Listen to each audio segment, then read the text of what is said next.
Hey everyone, this is Dan, the GM, bringing you episode 154 of What the Dice. Now, we are almost done with season 1, and it is amazing. We are currently recording the last bits of the episodes so that I can edit them and get them out to you, and we have so much planned for season 2. I can't wait to get to it. But that is future plans. Today is now, and now I get to tell you that we got a Discord, we got a Patreon, we've got all that and much, much more. You can find those links and more over at our Twitter, at WhatTheDicePod. I hope to see you join us there, and I can't wait to meet you on the Discord. So I'm going to shut up and let you get on with this week's episode. Enjoy, my friends. Enjoy.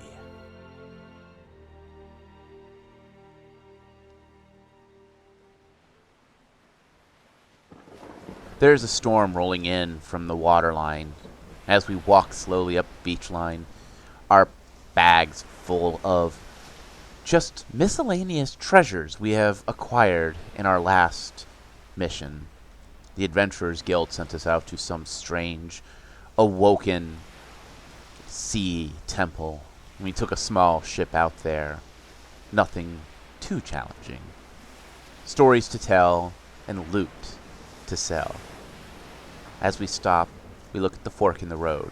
One heading up to the town. The other towards the storyteller's campsite. We smile, shift our weight, and make our way up to the storyteller's campsite. In the campsite, the storyteller is standing, stoking the flames, and looking up at us with a smile. His eyes are tired, and he looks out towards the ocean with a chuckle. Well, me friends, it seems as if the storms are slowly gathering in the horizon. It seems as if something has upset the natural order of everything. Well, about the adventurers and the tale we continue to tell. It seems as if the adventurers have made their way to the Rat Kingdom after meeting a Lich and Everest, dealing with them, and then meeting up with Casimir.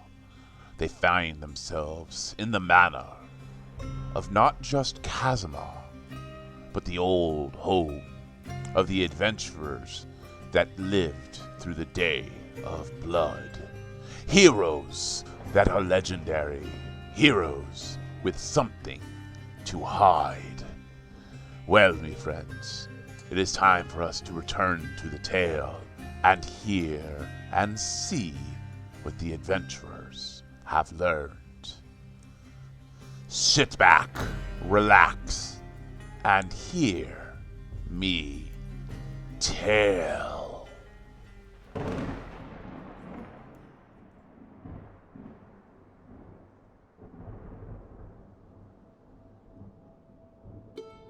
In the last episode, the adventurers have found a dark truth about Everest, the necromancer Casimir, and their long-left partner, Leoris. Finding information not through just journals, but through a strange record-keeping scrying mirror that was owned by Everest. They got a chance to see what Everest looked like, as well as the the Lich, before they turned. The last thing they saw was Leoris telling Everest they all made their binding contracts before walking out. It seems as if these adventurers have a dark history and a dark secret they hide. We come back as they have entered Casimir's room, a Victorian Gothic style decoration with books and scrying mirrors and art depicting death as an embrace of a lover. And in the center of the room, a pedestal with a black bordered envelope underneath glass. Who wants to start us out? Well, Kalila's not touching the thing under glass, but she does lean into look at it better since you said it was wax sealed. She's not going to open it.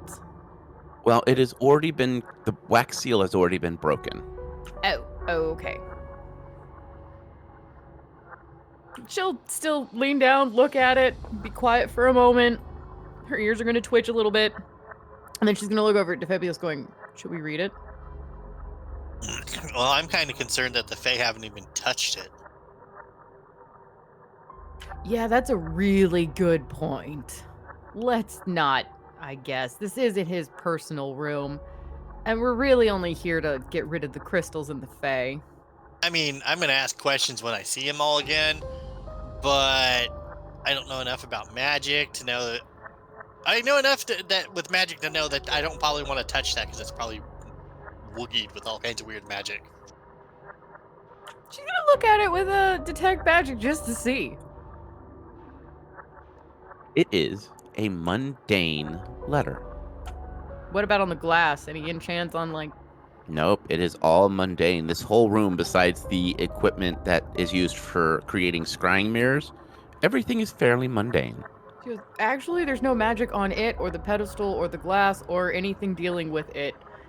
Unless you left fingerprints, no one would know you ever touched it. She goes, but it does feel weird prying into somebody's personal business when you know that they're still alive. Well, I mean, technically, if he's a vampire, he's not really alive, is he? Still existing? There we go. Okay, still around. But I have some serious... I'm not going to go prying into that letter, but I have some serious questions on what these guys did. Because, definite pattern. She goes, well, I mean, it kind of showed that the one started looking into the necromantic reasons to protect his friends. Because when Everest got hurt, the Auric,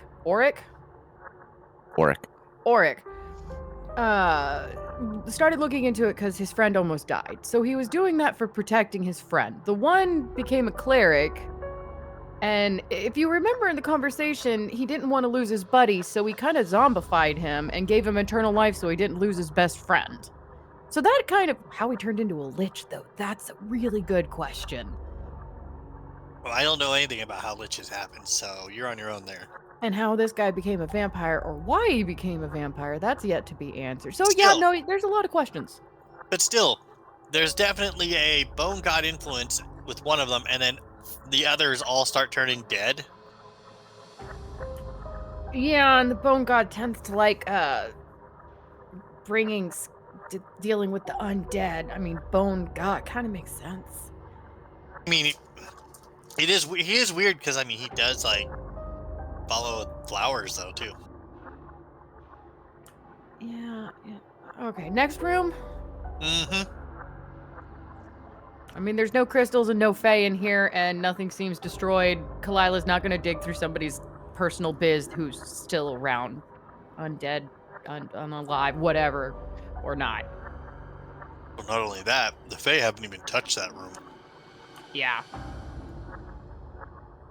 This next room that you enter into is an office.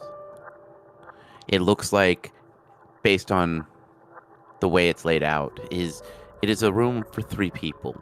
One behind a large desk, the other 2 kind of sharing a desk. You see maps that have been burned to near destruction. The wood on it has been scarred and stabbed. You see little bits of spearheads that are left. The painting on the wall of Casimir, the Lich, and Everest, as well as Sylvan, have been shredded to where the only thing on Sylvan that you can see is his shoes. Are the other ones untouched, or are all of them shredded? No, just the image of what would be Liaris has been shredded. Kalila. Didn't the Lich guy say take that mirror and look at if you wanted to scry into it more, into rooms that they all hung out in? Wasn't this one of them? He said that the crystals were in areas that they all hung out in, but I can go back in the room, go grab it, and see if it shows us anything in here. Yeah, let's do that. We'll run back, grab the mirror, and come back. Okay. So, what are you going to focus on to get the mirror to react? Well, last time she focused on the person. This time she's going to focus in on the location in this room while thinking about the group. Roll magic device. I do have that. 12. Focusing in on the mirror, it begins to become ripply. The silver, super reflective silver, becomes like a pool of water. And then you're able to see the room. You're peering through it like it is a window. And you slowly pan where the two chairs are. You see the Lich. His flesh is starting to slightly decay, and you see Everest and him are having a discussion over some maps. When you look past the mirror, not looking through it, it is the map that is destroyed. And it is the main continent, the one that the Holy City is on. And they are writing down notes and trying to figure something out. You pan over and you see Casimir. There is a pale woman with red hair wearing a solid black gown. She is sitting on the edge of the desk, and you can see her fangs as she is talking. Casimir's neck has got two small pinholes in it that you can see. And they're all looking at different maps. The woman is shaking her head and is saying something, but it's not coming through clearly. What would you like to try to do? Where are they pointing at the maps? As you get close and you kind of stand at the edge of the table and you look down, you are seeing an old version of the main continent. You can see that they have little X's on the Rat Kingdom area where the Holy City is, where Kalila's village is, X over Narrow Cloud, an X over Hold's Keep. There's some circles in some mountain areas as well as some elven cities. At this point, you're able to kind of hear through the glass Everest. His voice is a little closer to what you remember. He wouldn't have gone there. He's elven. Elves and orcs have been feuding for centuries. Why? Why do you think he would go there? Auroch just kind of shrugs. He goes, The bones said so. I cast bones and it said, orc. Everest just kind of shakes his head and he's like, the orcs would kill Leoris on sight. We killed a war chief. That would be suicide. And the conversation kind of continues they're arguing, not arguing, but discussing back and forth where Leoris would have gone to hide. Interesting. So I thought Leoris went to go be king somewhere, and now he's in hiding? That or they're trying to figure out where he went to be king. And the Elven region is down there. Yes, there's a mountain range, and there's a lot of orcs in that mountain range. But if you go past it, that's Elven territory. Yeah, but the elves have their own hierarchy, so they're not just gonna let some random elf dude walk in and go, "Hey, I'm the new king," and be like, "Okay." You're not wrong about that. That is right. I mean, think how stuck up they were on the airship. Yeah, that is true. I mean, if we could have gotten away with it, we could have probably thrown most of the elves overboard on the Murdoch and probably had a safer and happier trip. Pretty sure the dwarves would have saluted to that. Are you kidding? I think they would have helped. She goes, but it seems like they're in the same argument as I. Why would they go there? But if Auric was getting into necromancy, and he said the bones, they use bones to scry, right? And it's their own weird magic woogies. The bones wouldn't lie to him. I mean, that would be like us trying to use a mirror or an orb or what have you, like we are now, lying to us. Why would the mirror lie to us? He would have no reason why he would doubt his bones. And I mean, if I was hiding from people, I would, and I was like super powerful potentially, and had, I guess, a god backing me, like the bone god. I could see him strolling back to the orcs and be like, "I'm in charge here. I killed your war chief. I'm in charge." And if they were mountainous orcs, black orcs, and it's the same orcs that they know it could have been those were the heroes that kicked those orcs' butts. Why not come back and go, bow a knee to me? I kicked your butts once, I can do it again. And look, oh, the wife you killed is now back. It's kind of intimidating. More questions to ask. Indeed. She goes, well, maybe I can scry on this thing and see if we can get any as to how or why he became a vampire. Well, I'm guessing it has to do with that lady sitting on the desk, on the table with him. Yeah, I can make that assumption too. Lover? Where is she now? Not a clue. All right, well, do we want to dig into the past or go put the mirror away and clear the last room? I mean, we can... It's a really tough question. Because there's not a guarantee that we're going to get access to this mirror of scrying again. You can always keep it and take it back to the orc. Yeah, but it was Everest's. Or we can always take it back to Everest. Why would we do that? They probably will come back to the mansion now that it's clean. Well, I get the feeling that Everest and the Lich guy live in that cave anyway. I mean, his office is there. But yeah, I mean, why? I don't know. That, and also I feel weird leaving the mirror lying around since it's a record at this point of what's happened. And it should be protected. Yep. All right, well, we'll stuff it in the bag of holding and return it to him when we get there. Yay, logic. Can I get a perception check? From both of us? Are you both looking at the mirror? Yes. Yes. Then yes. 26. 38.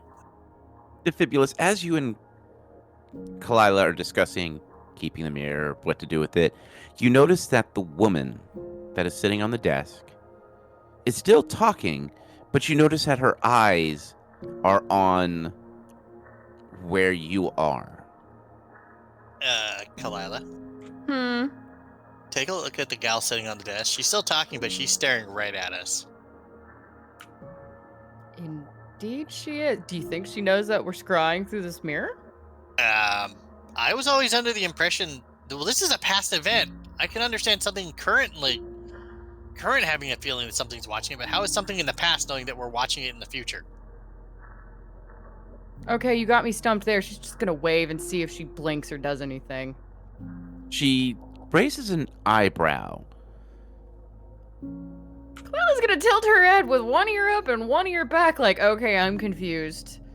Did she just acknowledge that you waved at her? Yeah, I think she did. Phoebeus will raise a hand. Hi. As you wave hi, you could see her stand. She leans over, says something to Casimir, and walks towards the hallway where you're at. You see her pass by, and she almost, as she passes the mirror, kind of gives you that finger of follow me. Kalila will follow. She walks into the living room and sits on one of the large couches. Crossing her legs gently, she waits for you to join her, giving a hand signal to sit across from her on the other couch. She will, but still holding up the mirror and looking between her, like looking at the empty couch and then the mirror and then the empty couch and then the mirror. This is not the weirdest thing we've done yet. No, it isn't. As you sit down, she sets out a mirror and pulls out a small vial of blood and pours it down on the mirror.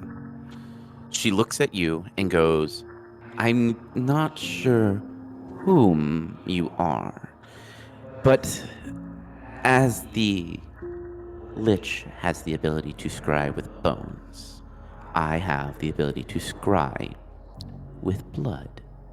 Yeah, everybody has their way. How did you know we were using the mirror and watching you? She waits for a moment and taps the mirror, and then you see words start to appear. And she nods and she goes, scrying can work in multiple ways. I know someone will eventually come looking for Liaris's past. And I know Everest has this mirror. So I don't know whom you are. I cannot see who you are, or the group that is sitting in front of me. I can find the echoes of your questions using blood scrying. I'm still kind of weirded out that someone in the past knows that we're scrying in the future, though. She seems to wait for a moment, and the blood seems to coalesce into a center and then spreads out. And she goes, reads it for a moment. She nods and she goes, yes, this is interesting. I had to speak to the Father of Shadows to get this ability. But I'm sure you are trying to find Liaris. Yeah. Kinda. And also clean out the house from corrupt fae and weird, evil crystal thingies. She looks at the mirror as it starts to spell out the words. She cocks her head to the side. She goes, Faye shouldn't enter this home, but nonetheless, Liaris has run to the main continent. I and the Neck and the Lich believe that he has found a way to build an alignment with the orcs and a small group of elves. I believe them to be drow and fallen elves, ones that have decided to worship some forgotten god that is blasphemous at best. Does this god use a black rose? She's watching the mirror, and the blood again pools up and then spells out the words again.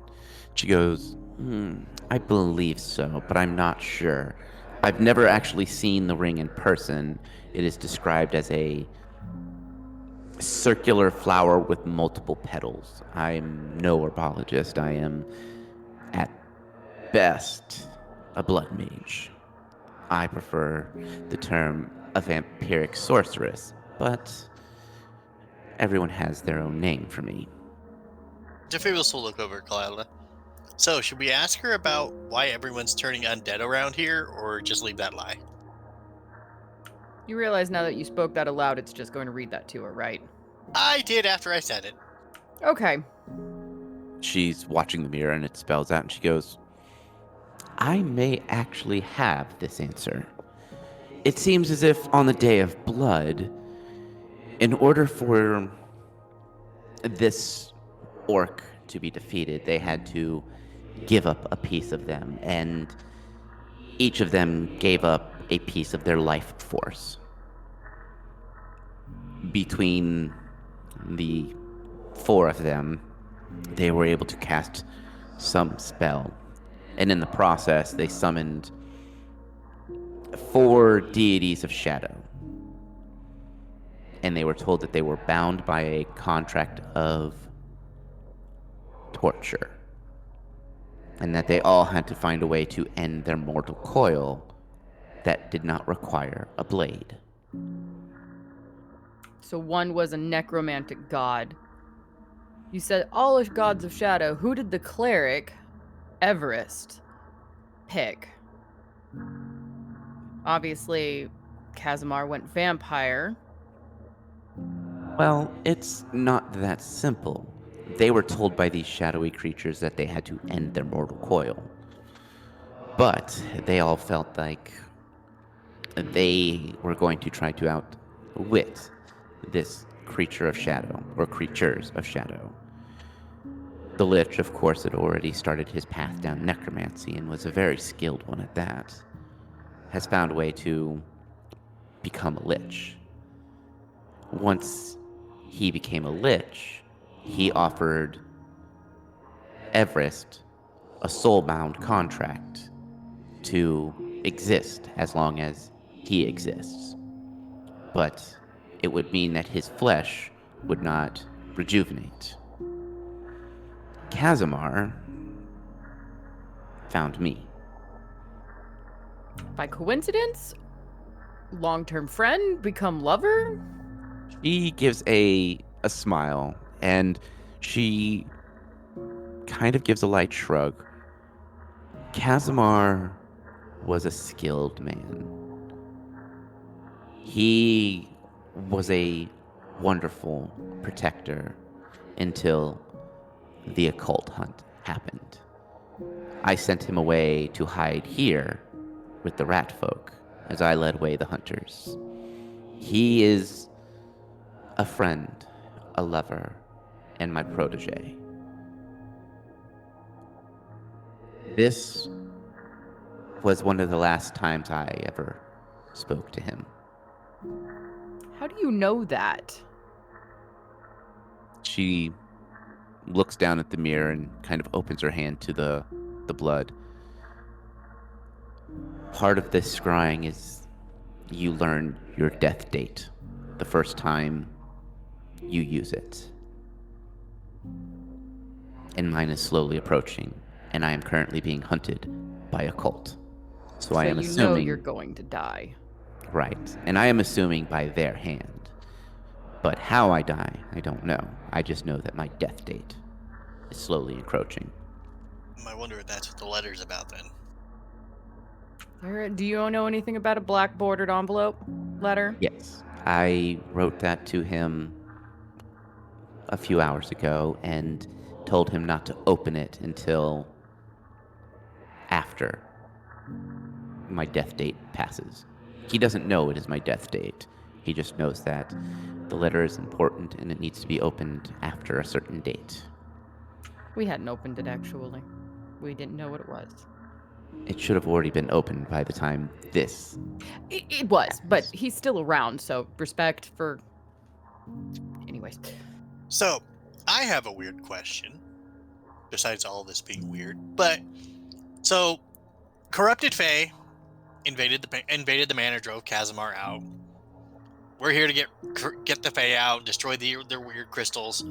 But the Fae are, like, currently on a warpath deleting Leoris from everything. Burning his journals, tearing up his pictures. Removing his name from everything. Yeah, like deleting him from history. She reads over the blood and looks at approximately where the mirror is. And she kind of shakes her head and thinks slow. And just, if you are smart enough to use the scrying mirror, or lucky enough to have figured it out, I would have to say, because things that are written are temporary, and these heroes have gone at great length to try to rewrite the popular history, they don't believe that that day should be celebrated.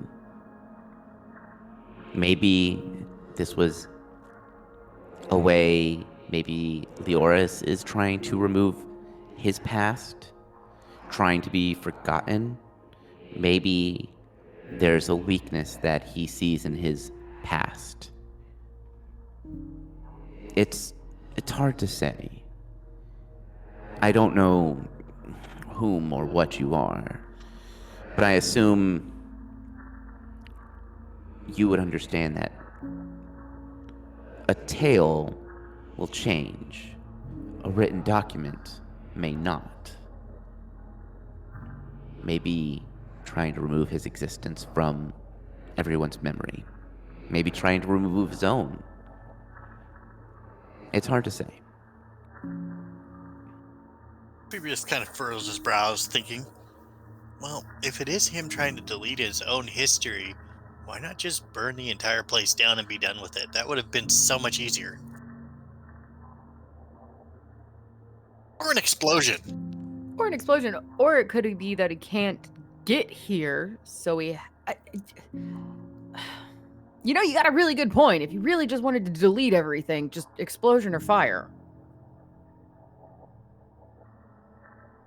She's staring at the mirror as it's clearly translating everything you are saying to blood to her.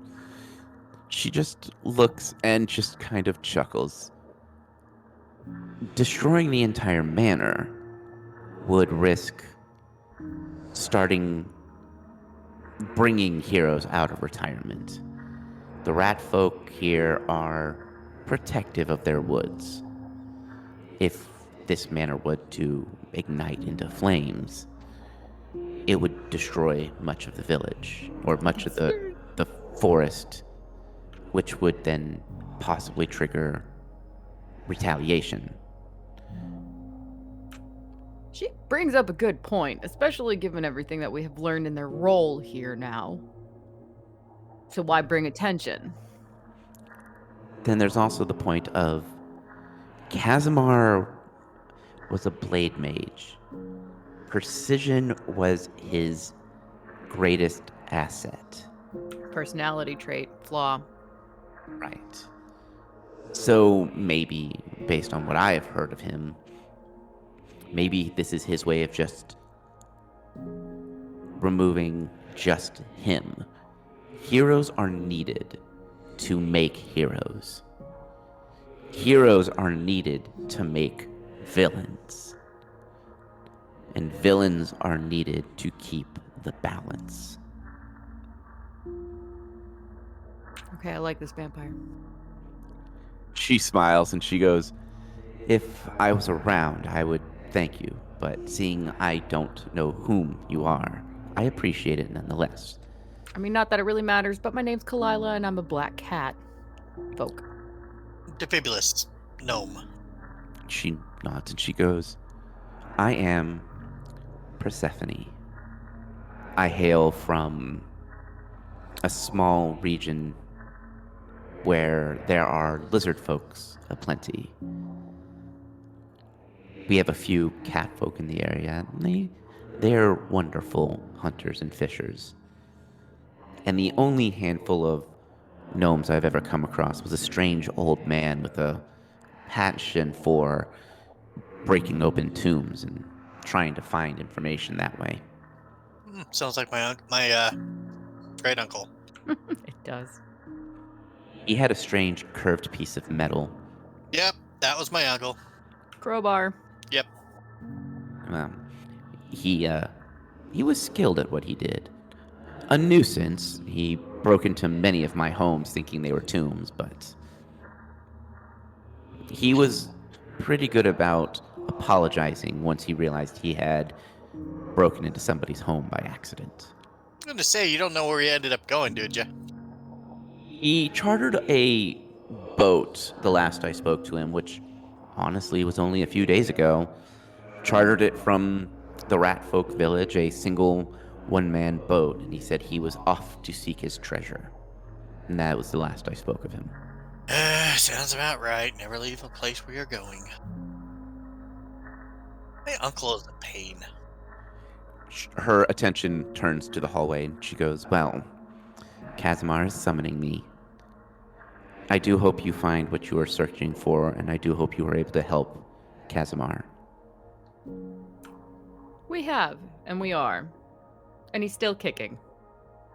She nods as she raises her hand to create the blood into a small ball of liquid and funnels it back into the small container it contained.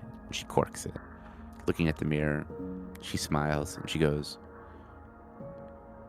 "Tell him I miss him, and that I am sorry I had to leave before teaching him all I could." She stands, but he is calling me, and we do have some information about Leoris's last location. At least they think they do. We're gonna go listen to that now. And she just walks off. Well, since it's information that they're curious about too, she's going to go and finish listening to the conversation to give clues as to where Leors might be. As you walk in there, you see Casimir, Auroch, and Everest, and they are all arguing. They have narrowed it down to a mountain range and a elven island. They talk about they've reached out and they found out that he sold the winery for 10 times what it was worth and was able to change something, change maps, change roads, and make it to where this elven kingdom is nestled somewhere safe to where, without knowing its exact location, no one can get there. Everest has the idea of you have to cut through the volcanic orcs. The Auroch goes, no, it has to be by sea. Everest, or Casimir is like, well, best way is to make it to where you can only get there by air. The argument continues to circle as about a small lower section of the main map has been circled, and they're trying to figure out the exact location. Defibulus will try to quickly sketch that little corner of the map and then compare it to a larger map later. Okay, I'll go ahead and give that to you. You've been staring at it long enough, you kind of get that. After a while, the mirror kind of starts to warble and fade away. All right, well, that was useful. I still think we should probably, given how powerful this thing is and that it can talk to people in the past, definitely give it back to Everest. Or would it, if she was scrying, then we scryed that, wouldn't her as she was scrying things have picked it up in the past that we were going to... Wait a minute, does that mean we've done this before? Yeah, let's not think about that. That just gives me a headache. I'm confused. So am I.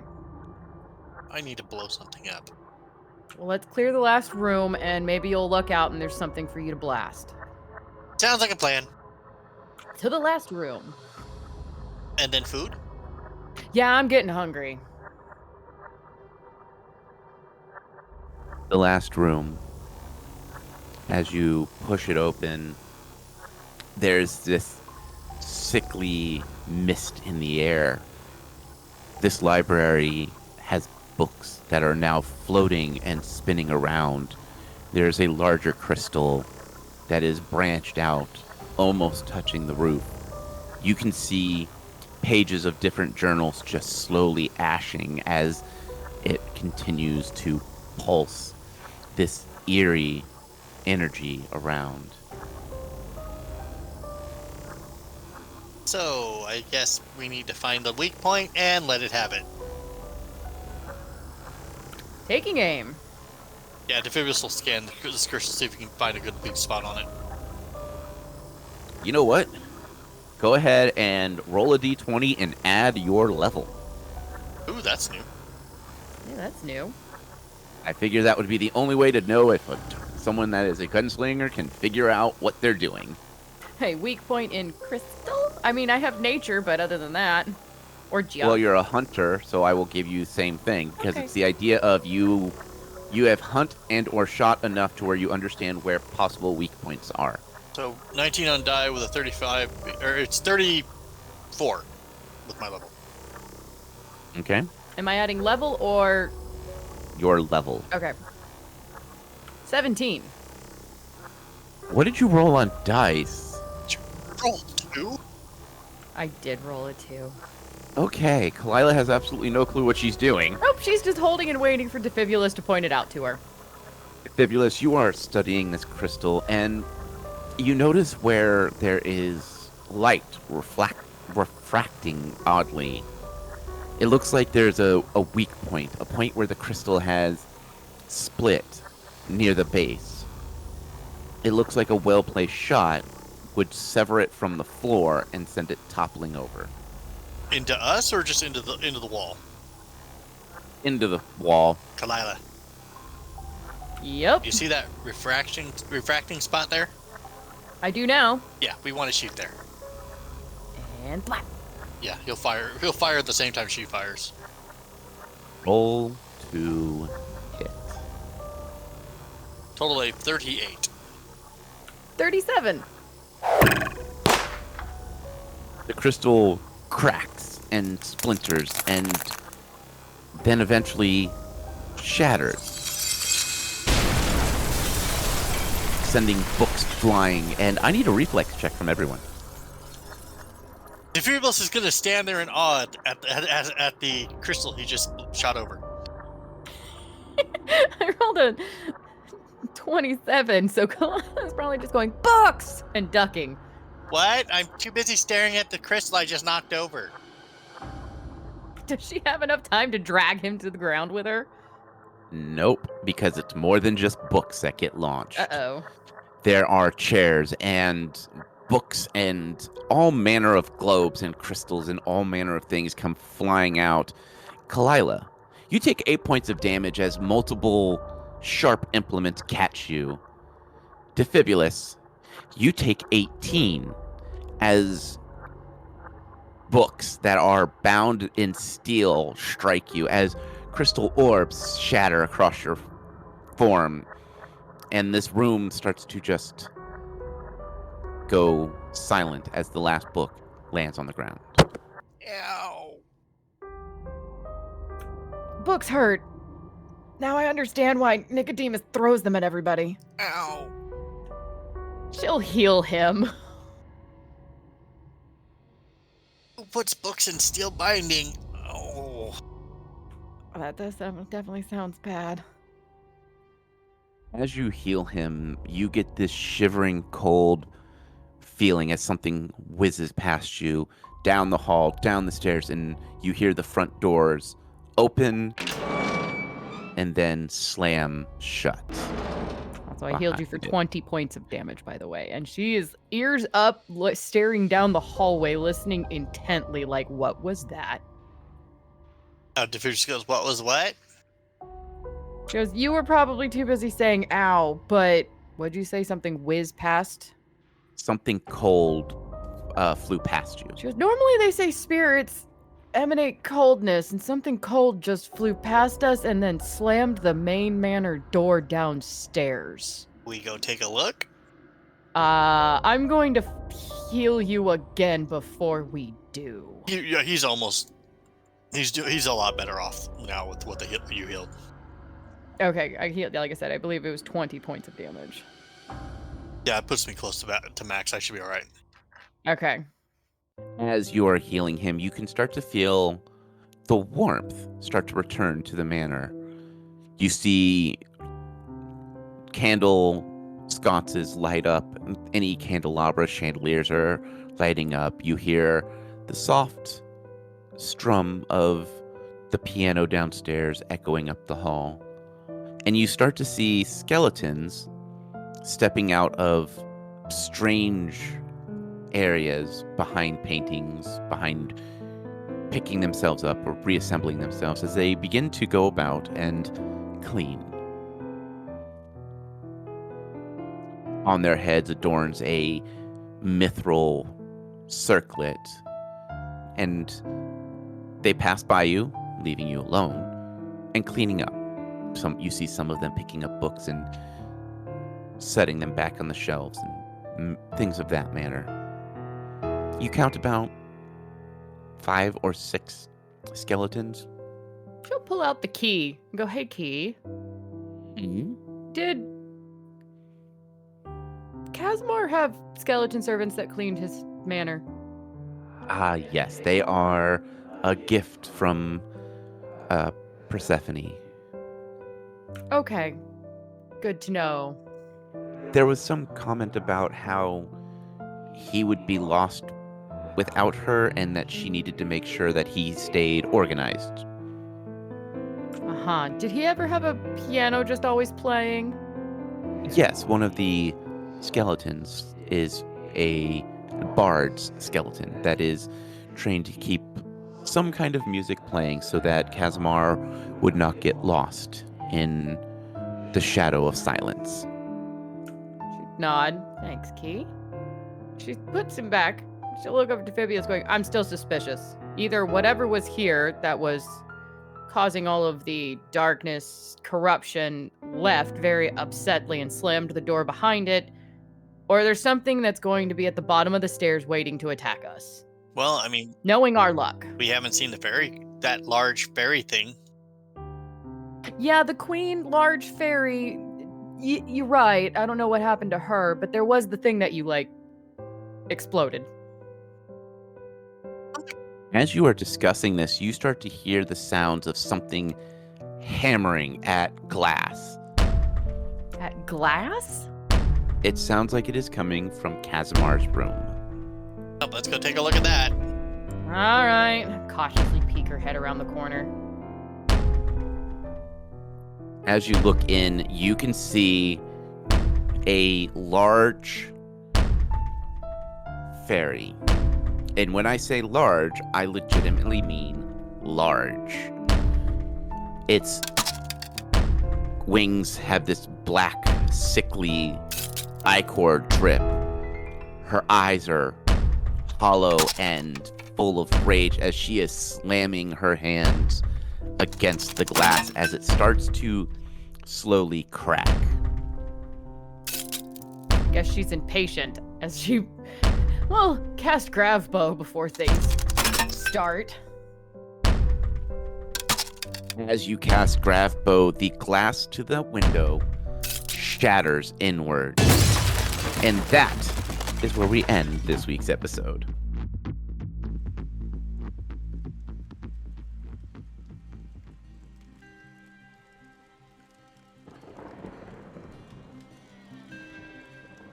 Well, me friends. It seems as if the adventurers had a chance to talk to the past, learning a little bit about what happened to the adventurer party of Hold's Keep.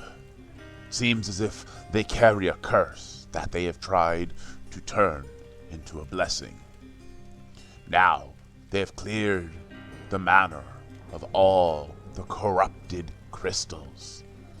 But it seems as if the Fairy Queen has a bone to pick with the adventurers. Well, unfortunately, the moon is high, and it is time for us to say farewell. But until next time, me friends, may the dice gods bless your every roll.